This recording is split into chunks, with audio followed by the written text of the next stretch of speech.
स्वामी, मैं आज बहुत खुश हूँ स्वामी। बोलिए।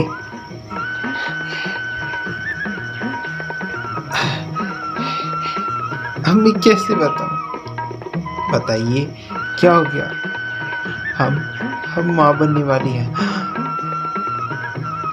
आनंदम, देखिएगा बेटा ही आएगा। आपको कैसे पता स्वामी? क्योंकि देवी, आपके गर्भ में जो पुत्र है वो कोई साधारण नहीं, साक्षात सदाशिव भगवान शिव है। वो कैसे? बड़े ही कठोर और तप से मैंने भगवान शिव से ये वरदान में मांगा कि हे प्रभु, आप ही हमारे पुत्र बनकर आए, तब तो हमारी राक्षस जाति का उद्धार हो जाएगा। क्यों प्रभु? हाँ, और कोई देवी देवता अवतार हमें खत्म नहीं कर सकता। वो कैसे स्वामी? वो ऐसे कि कोई कुछ भी हो जाए, भगवान पर हाथ नहीं उठाएगा। हाँ, हमारी औलाद को कोई खत्म नहीं कर सकता। वो इसलिए क्योंकि मेरे घर में स्वयं परमेश्वर है।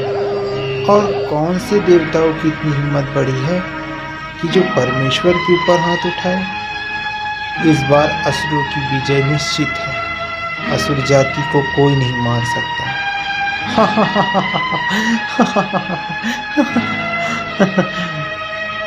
आज मैं बहुत खुश हूँ।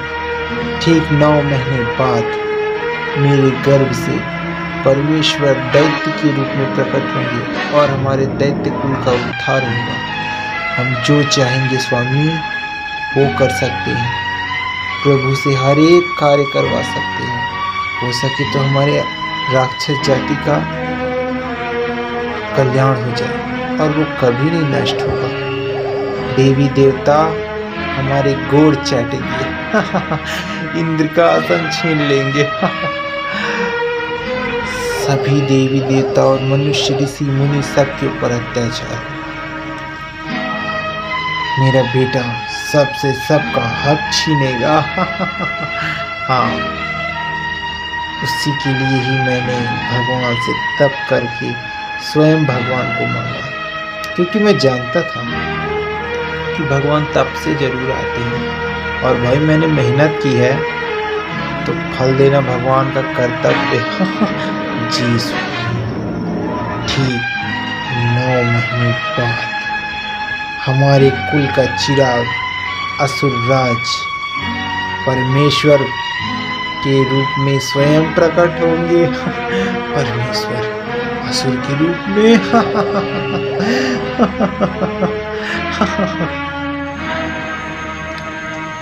ये क्या हो गया?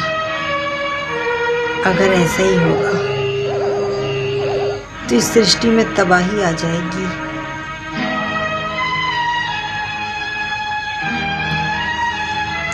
ऐसा नहीं हो सकता। अगर ऐसा हुआ तो सृष्टि में तबाही आ जाएगी।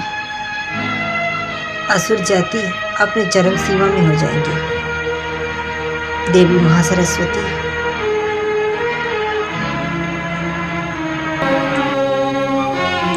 प्रणाम देवी महालक्ष्मी, प्रणाम देवी सरस्वती। हे देवी, ये क्या हो रहा है? अगर इस दुष्ट और कुकर्मी और राक्षसी के पेट में परमेश्वर चले गए तो इस सृष्टि को तबाही से कोई भी नहीं बचा सकता। इस सृष्टि को तबाही से कोई भी नहीं बचा सकता देवी। वो इसलिए क्योंकि परमेश्वर के ऊपर हाथ उठाने की हिम्मत हम में से किसी के अंदर नहीं। देवी, आपने सत्य कहा देवी लक्ष्मी। ये तो बहुत कठिन से भी कठिन स्थिति बनती जा रही है। धर्म की रक्षा के लिए कुछ तो उपाय भगवान ने सोचे ही होंगे। धर्म संकट पर है। मनुष्य, भक्त, जीव जंतु हर कोई संकट पे है। अब क्या होगा देवी लक्ष्मी? वही चिंता मुझे भी खाई जा रही है सरस्वती देवी। देवी पार्वती, वही चिंता मुझे भी खाई जा रही है देवी सरस्वती। हम त्रिदेवियां थीं, जिसमें से दाक्षायणी दक्ष के यज्ञ में अपने शरीर को भस्म करने के बाद हम त्रिमहाशक्ति सिर्फ 2 ही हो गई। कुछ तो करना होगा। वो असुर भगवान से वरदान ले लिया है और मजबूरन भगवान को उसकी पत्नी के गर्भ में जाना ही पड़ेगा। हे प्रभु, अब क्या होगा? कुछ आप ही राह बताइए, कुछ आप ही राह बताइए। हे देवियों, आप लोग व्यर्थ चिंता कर रही हैं। हे देवी, आप व्यर्थ चिंता कर रही हैं। ऐसा कुछ भी नहीं होगा। नीति ने कुछ और ही सोचा है। उस दुष्ट का अंत जरूर होगा। आप सोच रही हैं कि वो असुर जीत गया? नहीं नहीं, उस असुर के वध का समय निकट है। आज से ठीक 9 महीने बाद आदि शक्ति हम सब के अंदर से निकलकर पुनः फिर प्रकट होंगी और उस दैत्य का वध होगा, अवश्य होगा और शीघ्र होगा। चिंता ना करें, वो जरूर मारा जाएगा। साथ ही साथ उसकी वह पत्नी भी, उसकी वो संतान भी और वो भी।